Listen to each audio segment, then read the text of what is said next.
제명학개론은요, 민주당 이재명 대표님을 둘러싼 각종 이슈들을 알기 쉽게 설명해 드리는 코너입니다. 지금 검찰이 쌍방울 비롯해서 여러 곳을 탈탈 털고 있잖아요. 많은 등장인물들, 오고 가는 금액들, 어려운 법률 용어들 좀 힘드시잖아요. 그래서 제가 이런 것들 한 번씩 잘 정리해서 여러분들에게 알려드리는 그런 시간을 준비해 봤습니다. 대표님의 진가를 더욱 알 수 있도록, 특히나 개딸, 양아분들, 욕이 아닙니다. 개혁의 딸들, 양심의 아들들, 이분들을 위해서 제가 기초부터 알아보는 그런 시간을 한번 준비를 해봤습니다. 자, 그러면 제명학 개론 1강 변호사비 대납 기초편 시작하도록 하겠습니다. 변호사를 산다라는 표현이 있습니다. 이게 사실 우리나라에만 있는 표현이죠. 우리나라에서는 변호사를 산다라는 표현을 많이 씁니다. 왜냐? 그만큼 변호사가 비싸기 때문이죠. 어떤 변호사가 비싼가 하면은 여러 가지가 있겠습니다만은 기본적으로 전관이었던 변호사, 바로 직전까지 검사나 판사였던 사람일수록 수임료가 엄청나게 비쌉니다. 자, 그러면은 이재명 당대표 변호사 대납 관련해서 한번 살펴볼 텐데요. 이재명 경기도도지사 시절에 친형 강제 입원 허위 발언 관련해서 선거법 위반 재판을 받았습니다. 이게 뭐냐면은 이재명 도지사가 자신의 친형인 고 이재선 씨를 강제로 정신병원에 입원시킨 적이 없다, 그런 시도를 한 적이 없다라고 이야기를 했는데 이게 허위 발언이라는 거죠. 선거법상 허위 발언에 해당이 돼서 재판까지 올라갔었는데요. 이때 1심에서는 무죄가 나왔습니다. 무죄가 나왔고 2심에는 유죄, 벌금 300만 원이 나왔고요. 그리고 3심 대법원에서 결과적으로 이재명 도지사는 자신의 직을 유지할 수가 있었습니다. 자, 그리고 개딸과 양아분들 이 부분 관련해서 무죄 나왔으니까 이거 사실이 아니야, 우리의 잼칠라는 자기의 친형을 정신병원에 강제로 입원시키려고 했던 그런 나쁜 사람 아니야 라고 생각하실 수가 있는데, 이게 대법원에서 이상하게 꼬은 거예요. 뭐냐면 이재명 지사가 자신의 친형을 강제 입원 시도했던 것은 맞다, 그리고 이재명 지사의 그 발언은 허위 발언이다라고 인정을 했어요. 인정을 했지만 소극적인 거짓말을 했다는 거죠. 토론을 하고 있는 와중에 즉흥적으로 상대방이 물어왔는데 나 자신을 변호하기 위해서 소극적인 거짓말을 했는데 이것은 한마디로 그냥 봐줄 수 있다라는 겁니다. 말도 안 되는 판결이죠. 어쨌든 이것 때문에 정치 생명을 연장할 수가 있었습니다. 자, 그리고 개딸과 양아분들은 그런 생각을 하실 수 있을 것 같아요. 뭐냐면 아니 2심에서 벌금 300만 원 나왔잖아요. 그깟 300만 원 정도 뭐 그까이 거 하실 수도 있습니다. 그런데요, 선거법 위반으로 유죄 벌금 300이면요 당선이 무효가 돼서 지사직이 날아가고요, 피선거권도 5년 동안 박탈됩니다. 그러니까 이건 그냥 정치적 생명이 날아가는 거였던 거죠. 엄청나게 심각한 거였습니다. 만약에 유죄로 갔다면은 개딸과 양아도 없었겠죠. 저걸로 끝, 나가리가 되니까요. 자, 그러면 이때 당시 이재명 경기도지사는 변호인단 규모가 어땠을까요? 와, 법무법인만 10여 개의 변호사가 28명인데 2명의 전직 대법관, 1명의 전직 헌법재판관, 2명의 민주사회를 위한 변호사 모임 민변회장도 포함되어 있습니다. 어마어마한 초호화 변호인단을 구성을 했는데 이때 수임료를 얼마 냈다고 했냐? 바로 2억 5천만 원입니다. 2억 5천만 원. 야, 싸다.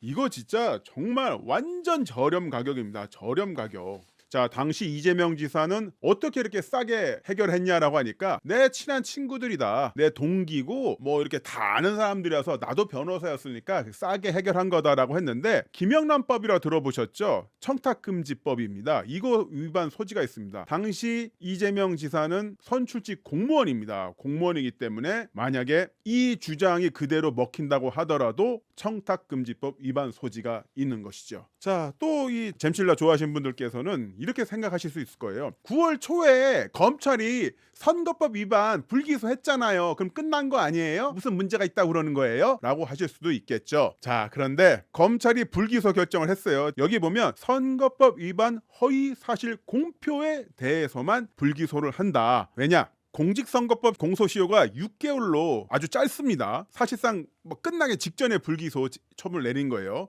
그리고 쌍방울 전 회장이 지금 태국에 도피해 있죠. 그러니까 수사를 하기가 힘들어요. 그리고 경기도청 비서실 직원이 수사기관 출석 요구에 응하지 않는 등 수사에 어려움이 있어서 나 변호사비 대납 안 했어라는 허위 발언에 대해서 불기소를 결정한 거고요. 변호사비 대납 가능에 대해서는 그 가능성을 적시를 했습니다. 자, 어떻게 되어 있냐면요. 쌍방울 그룹과 관계 계열사들의 전환 사채 등이 이재명 대표 변호사비로 대납됐는지 수사하는 과정에서 전환사채 편법 발행과 유통, 자금 세탁 의심 상황을 제기를 했습니다. 불기소 결정문을 쓰면서 변호사비 대납 가능성은 있다라고 적시를 한 거죠. 자, 그러면 누가 변호사비를 냈을까요? 바로 쌍방울이죠. 쌍방울. 이 쌍방울이 변호사비를 대납한 것이 아니냐, 그런 의심을 받고 있습니다. 왜 그러냐? 하나씩 살펴보도록 할게요. 자, 쌍방울 그룹이 있습니다. 그리고 김성태 회장, 지금 전 회장이고요. 2010년에 쌍방울 그룹을 인수를 했고 현재 해외로 도피 중입니다. 쌍방울은 원래 호남의 토착 기업이었는데 2010년 김성태 회장이 인수를 합니다. 김성태 회장은 전주에서 주먹 좀 휘두르다가 서울에 올라와서 룸살롱으로 크게 돈을 많이 벌었다고 해요. 그래서 룸살롱에서 번 돈을 또 사채 쪽으로 굴렸고요. 사채 쪽으로 굴리다가 M&A까지 눈을 뜨게 됩니다. 그래서 M&A로 크게 돈을 벌고 2010년 재계 서열 56위 쌍방울을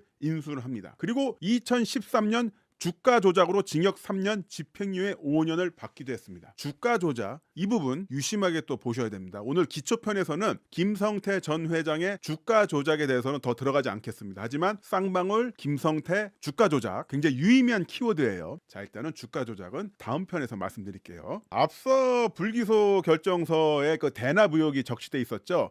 이 부분 관련해서 검찰이 파고 있는 것은요. 이재명 지사의 선거법 위반 재판에 참여했던 이태영 변호사에게 실제로는 쌍방울이 현찰 3억과 주식 20억을 전달했다라고 하는 겁니다. 자, 현재까지는 의혹입니다. 의혹이고 이걸 파고 있는 거죠. 이재명 지사는 방금 전까지 전체가 2억 5천만 원이라고 했습니다. 그런데 한 명에게 3억과 20억 주식을 전달했다. 그럼 이게 말이 바뀌는 거잖아요. 또한 이태영 변호사는요. 2019년부터 쌍방울의 사회이사를 지냈습니다. 소속 로펌 변호사들도 임원도 맡았고요. 또한 쌍방울 그룹의 사건들도 수임해서 사건을 진행했습니다. 수임료도 받았겠죠. 그리고 이태영 변호사는 전직 수원지검 검사 출신입니다. 전직 수원지검 검사 출신을 쌍방울이 영입을 해서 변호사로 쓰고 이 관련해서 대납을 한 게 아니냐 의혹이 나오고 있는 거죠. 자, 그래서 검찰이 돈과 주식의 흐름을 쫓고 있는데요. 사실상 파악이 다 된 거다, 이런 이야기도 나오고 있습니다. 또 김성태 전 회장의 귀국도 종용하고 있는데 저는 빠르면 10월 초, 10월 달 안으로는 늦어도 11월까지는 김성태 전 회장이 귀국하지 않을까 싶습니다. 그리고 김성태 회장이 2013년, 2014년에 주가 조작으로 유죄 선고를 받았다고 했지 않습니까? 그때 징역 3년에 집행유예 5년을 받았는데 결국 빵에 안 들어갔습니다. 왜 빵에 안 들어갔냐? 자수했기 때문입니다. 자수를 해서 빵에 안 간 걸 경험을 했어요. 물론 지금 자수 형태 자진해서 귀국하게 된다면 이미 예전 집행유예가 있기 때문에 뭐 경과가 됐다고 하더라도 굉장히 가중처벌 받거나 불리하겠죠. 하지만 지금 이 상황 속에서 이재명 지사를 위해서 본인이 다 뒤집었을 이유가 없습니다. 재계 수십 위의 회사를 다 날려먹을 수도 있는데 보전할 수 있는 건 보전하기 위해서라도 자진해서 들어오는 게 낫겠죠. 그래서 막판 교섭 중이 아닐까 이렇게 생각을 해봅니다. 자, 그래서 첫 번째 의혹, 쌍방울 그룹이 이태영 변호사에게 일단은 현금 3억과 주식 20억을 전달했다는 의혹, 가설이 있고요. 어디까지 가설입니다. 그리고 이것 외에 더 있지 않겠느냐, 더 나올 수 있는 여지가 있겠죠. 자, 그런데 또 다른 대납 의혹이 있습니다. 바로 해경군 김씨 사건이죠. 자, 해경군 김씨 사건은 대한민국을 뜨겁게 달궜던 사건인데 이 계정 사용자가 바로 이재명 도지사의 부인 김혜경 씨일 것이다. 이 가설을 바탕으로 진행됐던 사건입니다. 당시 경찰은요, 정의를 위하여 사용주는 김혜경 씨가 맞다라는 결론을 내리고 기소 의견으로 검찰에 송치를 합니다.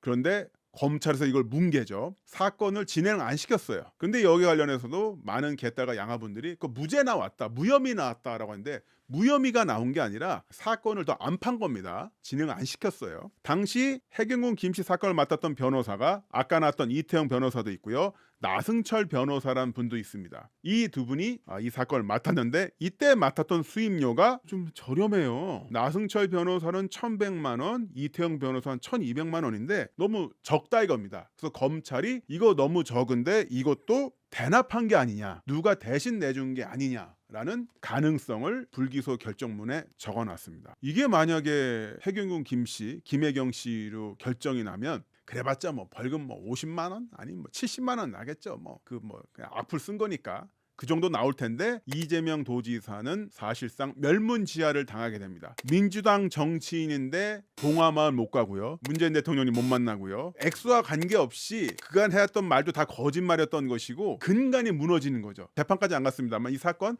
너무 싸다 이겁니다. 당시 이재명 도지사와 굉장히 특수관계이지 않습니까? 두 분은 모두 각각 지방선거 그리고 대선에서 캠프에서 직접 직을 맡고 요직에서 활동했던 최측근입니다. 자, 그런데 나승철 변호사가 경기도로부터 사건을 39건을 수임받습니다. 자문료도 2,200만 원을 받고요. 수임료만 2억 원, 꽤 큰 금액이죠. 자, 그래서 이게 결국 이재명 도지사가 경기도를 이용해서 나승철 변호사에게 다른 어떤 형태로 변호사비를 대납한 게 아니냐, 이런 의혹이 있는 겁니다. 왜 이렇게 의혹이 많죠? 자, 요점 정리해 보겠습니다. 두 가지 사건이 있습니다. 해경군 김씨 트위터 계정 사건, 형님 정신병 관련 강제 입원 허위 발언 사건, 모두 대납 가능성이 있다. 그래서 수사를 하고 있다라는 것이고요. 대납이 아니어도 청탁금지법 위반 소지가 있다. 2억 5천만 원 너무 싸다. 공직자가 내 변호사들이 친구란 이유만으로 싸게 사건을 맡아줬고 결과적으로 끝까지 가서 승리까지 했다. 뭐 이런 건데 이것 자체가 청탁금지법 위반 소지가 있다라는 겁니다. 즉 2억 5천만 원이라고 해도 엿되는 거고요. 3억 플러스 주식 20억이라면 당연히 엿되는 겁니다. 특히나 후자 역 같은 경우는 뇌물수수가 되기 때문에 어마어마하게 징역이 세게 나올 수가 있습니다. 자, 그래서 오늘은 변호사비 대납 관련해서 기초편을 한번 준비를 해봤습니다. 개딸과 양아분들 충격도 많이 받으셨을 수도 있고, 그리고 이거 사실이 아니야 라고 생각하실 수도 있는데 사실 맞고요. 지금 큰 파도가 밀려오고 있습니다. 괜찮아요? 많이 놀랬죠? 지금이라도 빠져나오십시오. 여기서 인사드리겠습니다. 전 지금까지 훈훈한 프로레슬러 훈프로였습니다. 고맙습니다. 정치 신세계